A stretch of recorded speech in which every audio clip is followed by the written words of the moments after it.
Армысыздар, пайдалы ақпарат қызық арнасына қош келдіңіздер.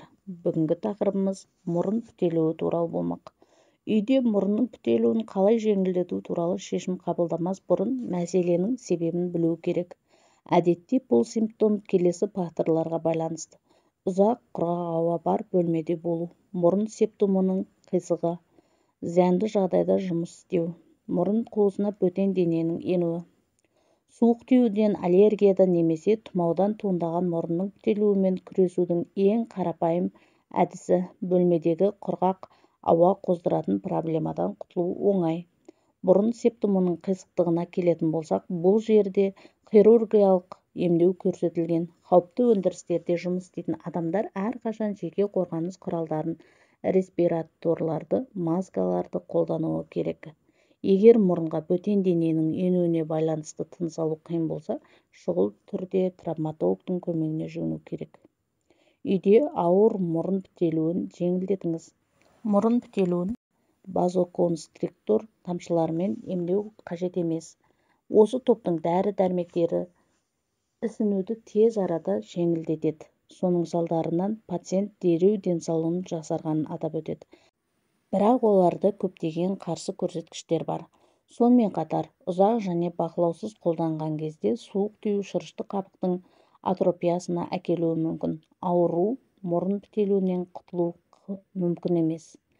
Шырышты қабықтың ісінуін тез арада жоюға болады. Мұрын ашатын тамшылардың көмегінсіз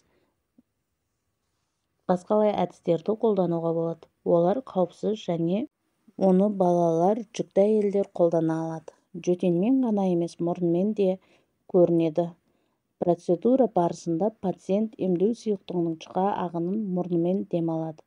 Бұл интерферон тұзды болуы мүмкін. Күніне кемде 3 емдеу сеансын жүргізу керек. Мұрын тұзды ериді. Процедураның әдісін дербес дайындауға болады. 1 стақан жылы қайнаған суға 1 шай қасық теңіз тұзы немесе дәріханада сатып алуға болады. Ерітіндіні мұрынға төгуге мүмкіндік бермейтін арнайы шайнекті пайдалану өте ыңғайлы. Жуу алдында мұрныңызды шайқауыңыз керек, содан кейін басыңызды солға қарай қисайтып, препаратты оң жақтануға құйыңыз. Сіз тек аузыңызбен демала аласыз. Осыдан кейін сіз бәрін қайта-қайта қайталауыңыз керек, бірақ басыңызды қарсы бағытта бұраңыз. Егер суықтан басқа пациентке құлақ инфекциясы диагнозы қойылса, немесе мигрен ұстамалар болса, сипатталған жуу схемасын пайдалану мүмкін емес. Акупунктура нүктесін уқалау өте тиімді деп санайды. Оны әркім өздігінен орындай алады.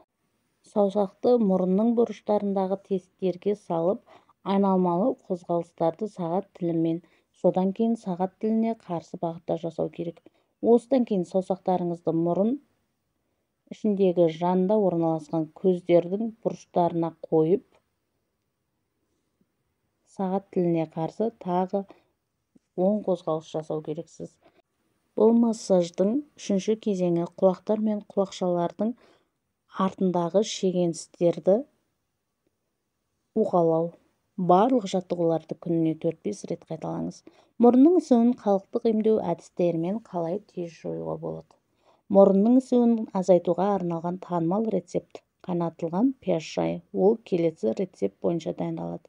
2 үлкен пиязды аршып майдалап тураңыз. Оларды литрлік табаға салыңыз. 1 литр су құйыңыз, қайнатыңыз. 3-4 шай қасық қант қосыңыз. Пияз шайын күніне 3 рет стаканға ішу ұсынылады. Сондай-ақ ыстық компрессті қолдануға болады. Мұны істеу үшін сіз түймедақтың отварын дайындауыңыз керек. 1,5 ас қасық кептірілген өсімдік материалын стаканға су құйып қайнатыңыз. Сүлгімен сулаңыз. Мұрынға компресс қолданыңыз. Ол суығанша ұстау керек. Процедураны күніне 2 рет қайталаңыз. Мұрынның бүтелуіне арналған май тамшылар. Олар емдейді және мұрынның ағып кету белгілерін, май тамшыларын алып тастамайды. Дәріханада пеносол май құрамын сатып алуға болады. Сіз май тамшысын және өзіңіз дайындауға болады. Ас қасық майдалап туралған валериан тамырын жарты стакан зәйтүн майымен араластырыңыз. Дәрі 12 күн бойы тұндырылуы керек. Содан кейін оны сүзгілеп, шыны ыдысқа құйып, қараңғы жерде қою керек. Мұрынға көмілген дайын май тамшылары күніне 2-4 рет 2 тамшыдан тұруы керек. Мақта тампондары. Көптеген жағдайларда қарапайым бал көмектесе алады. Мақта тампондарын балға матырып, мұрынға 15-20 минутқа салып қойыңыз. Бұл қабынуды кетіруге арналған тиімді құрал. Ауа ылғалдатқышы. Ылғалдылық 40%-дан аз болған кезде мұрындағы шырыш кеуіп, еркін тыныс алуға кедергі келтіреді. Егер шырыш көп, ал ылғалдылық төмен болса, ауыр бактериялық асқынулар пайда болуы ғажап емес. Сонымен бірге сізге көмектесе алатын амалдар: мұрынға алоэ шырынын құю, қанатылған картоптың буымен дем алу және бас бармақтың көмегімен мұрынға массаж жасау. Бұл тәсілдерді қолданбас бұрын мұрныңыздың неден бітелгенін анықтап алыңыз. Ол жағдайда сізге арнайы мамандар көмектеседі. Барлық тәсілді қолданбас бұрын маманның кеңесімен қолданған дұрыс. Келесі кездескенше сау саламатта болайық.